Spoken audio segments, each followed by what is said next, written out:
A paz do Senhor Jesus, meus amados irmãos em Cristo. Eu sou o professor Paulo Kisse e neste vídeo eu estarei falando sobre dízimos no Novo Testamento.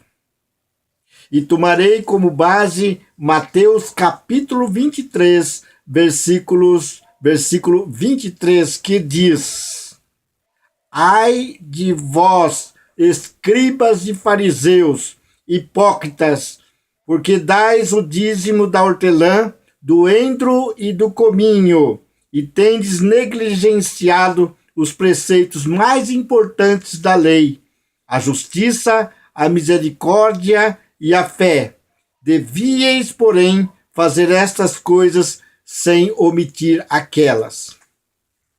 Então, o que Jesus falou disse sobre o dízimo, aqui nesta passagem. Em Mateus 23, ele estava fazendo um sermão exortativo aos escribas, aos fariseus, aos religiosos da época, que tinha a sua religião aparente, exterior, que amavam os primeiros lugares, que amavam ser chamados de mestres, que amavam e procuravam fazer as coisas externas, exterior, para mostrar para as outras pessoas que eles eram pessoas religiosas e eram pessoas espirituais.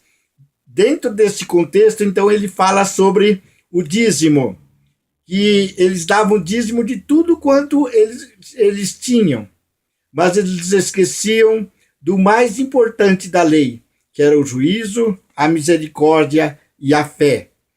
Então, o que Jesus quis dizer aqui, condenando eles, não por eles darem o dízimo, Jesus disse assim: vocês devem continuar dando dízimo, vocês devem manter essa tradição, esse costume, está na lei dizimar, está na lei ofertar. Mas o que vocês não podem esquecer é do caráter, do mais importante da lei, que é algo que é feito de coração, que é algo que vem de dentro para fora, que é algo que você deve fazer para agradar a Deus no seu interior, no seu coração. Em 1 Tessalonicenses 5:23 diz assim que nós devemos nos santificar em tudo. Devemos estar sendo irrepreensíveis em tudo, no espírito, na alma e no corpo. Então, o que o apóstolo Paulo estava dizendo?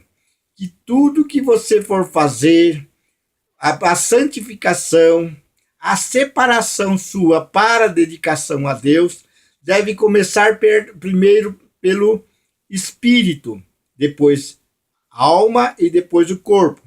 O que é o espírito do homem? O espírito do homem é a parte do ser humano em que liga, em que se relaciona com Deus que é espírito. Quando a pessoa então nasce de novo, o Espírito Santo vem e habita no espírito do homem. E a partir daí, Deus tem relacionamento com o ser humano e o ser humano com Deus. Então, a primeira coisa, o ser humano precisa nascer de novo, ser regenerado, nascer em espírito, para que ele possa receber o Espírito Santo. O Espírito Santo, qual clama Abba, Pai. E é pelo Espírito Santo que nós nos tornamos filhos de Deus. O Espírito Santo vem habitar em nós e então nós podemos nos comunicar com Deus como Pai. Então, a primeira coisa que deve acontecer no ser humano: nascer do Espírito, nascer de novo, ser regenerado, ser transformado, ser um filho que recebeu ao Senhor Jesus, que aceitou o Senhor Jesus como Senhor e Salvador da sua vida. Em segundo lugar, em segundo passo que as pessoas devem dar é na alma. A alma são os sentimentos, os pensamentos, as emoções, os desejos. Tudo isso é a alma. Então, a segunda transformação, o Espírito Santo habita no nosso espírito, e entre o nosso espírito e a nossa alma existe uma porta. E essa porta, cada um individualmente deve estar com a chave e deve abrir essa porta, porque o Espírito Santo bate nessa porta e quer não somente ficar no espírito do homem regenerado, mas ele quer transformar também a sua alma, o seu caráter, o seu intelecto, a sua mente, as suas emoções, a sua vontade, os seus desejos.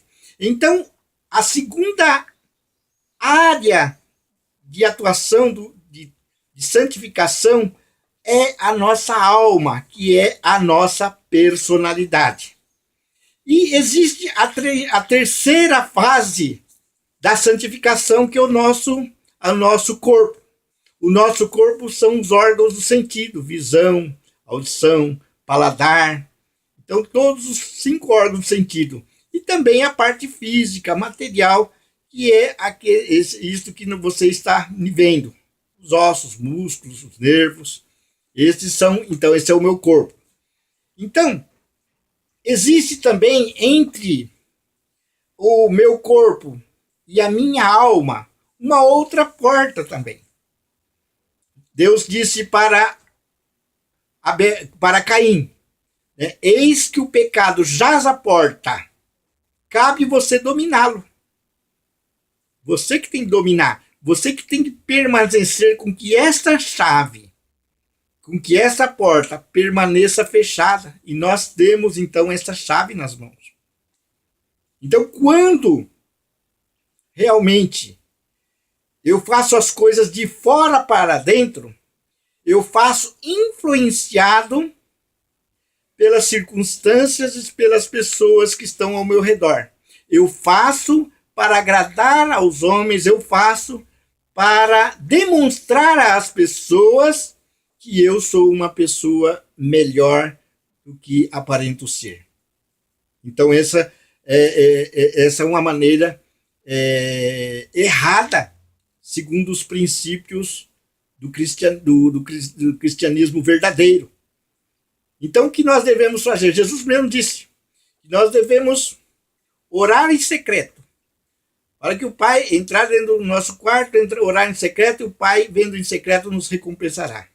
Nós devemos jejuar em secreto e demonstrar que nós não estamos jejuando, que não é sacrifício, para que o Pai, vendo em secreto, nos recompensará. Nós devemos dar esmolas. Quando falo esmolas aqui, eu posso incluir também dízimos, posso incluir ofertas e posso incluir também ajudar as pessoas necessitadas. Não está bem definido dessa maneira, mas podemos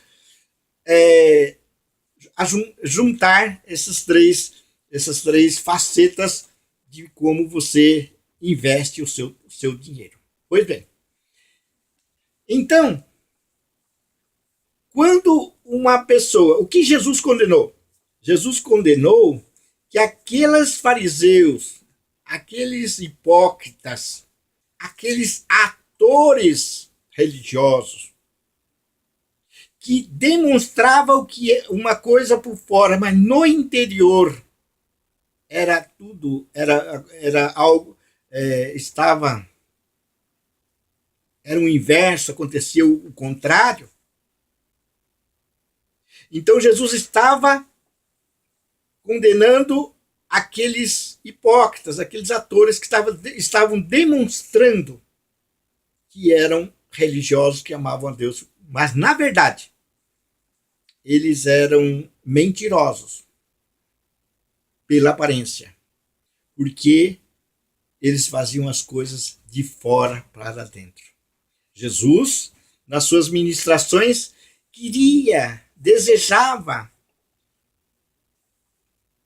que eles se convertessem e que a palavra penetrasse no mais profundo dos seus corações e que produzisse frutos abundantes. Mas eles endureceram os corações e foram os maiores perseguidores de Jesus, e foram os maiores, maiores pessoas, as pessoas de classe social que mais contribuiu para a perseguição de Jesus, para a perseguição dos apóstolos, lá em Atos dos Apóstolos, para a perseguição do apóstolo Paulo. Então, voltando a falar sobre dízimos no Novo Testamento, não há nenhuma parte no Novo Testamento em que Jesus condena dizimar ou que ele anula o dízimo. Não. Não há nenhuma parte das Sagradas Escrituras do Novo Testamento que condena o dizimar. O que Jesus condena é fazer as coisas, dizimar, para aparentar uma coisa que a pessoa não é interiormente. Então, o dízimo cristão, primeiro, deve ser dado por pessoas que têm uma mudança, uma transformação no seu interior, e ele se tornou um filho de Deus. E ele passa a ter o amor de Deus, ele então dizima por amor a Deus, por amor a Jesus e por amor às almas, às pessoas a quem Jesus ama. Então, nós devemos dizimar, sim, e ofertar. E outra coisa importante para falar sobre esse assunto. O dízimo está dentro de um princípio cristão básico, que é o dar. Deus deu o seu único Filho Jesus Cristo para vir a este mundo, para morrer na cruz em nosso lugar. Jesus deu a sua vida por nós. E lá em 1 João 3,16 diz assim, que assim como Jesus deu a sua vida por nós, nós devemos dar a nossa vida pelos irmãos. Deus deu também o Pai, deu o Espírito Santo para habitar em nós. Então, se nós temos o Espírito Santo, somos filhos de Deus, nascemos de novo, então nós temos o caráter, nós somos parecidos com o nosso Pai, que é de dar. Então, aquela pessoa que dizima, que oferta, está dentro desse princípio do dar. Agora, às vezes você diz assim, e essas pessoas usam mal o nosso dinheiro para benefício próprio. Eu gosto de sempre usar a ilustração de um grande amigo meu, o Jalber Leite, que ele disse o seguinte, que o dízimo é como uma batata quente. Se você não der, essa batata quente fica na sua mão.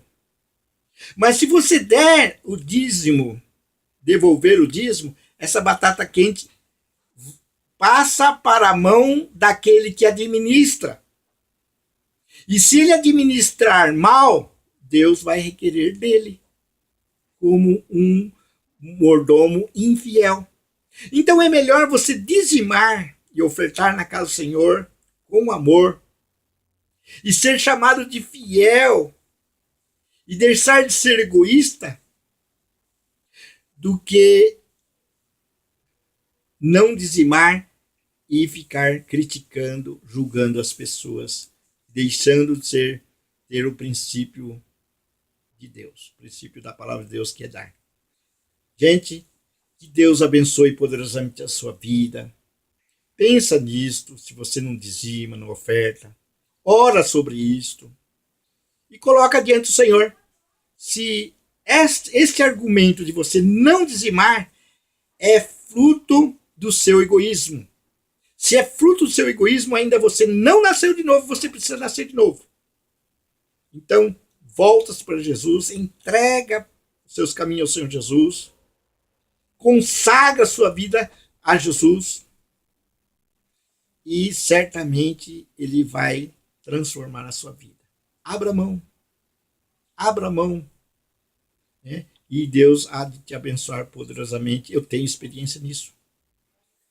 A minha família tem experiência nisso, de com pouco conseguir fazer tanto por sermos fiéis nos nossos dízimos e ofertas.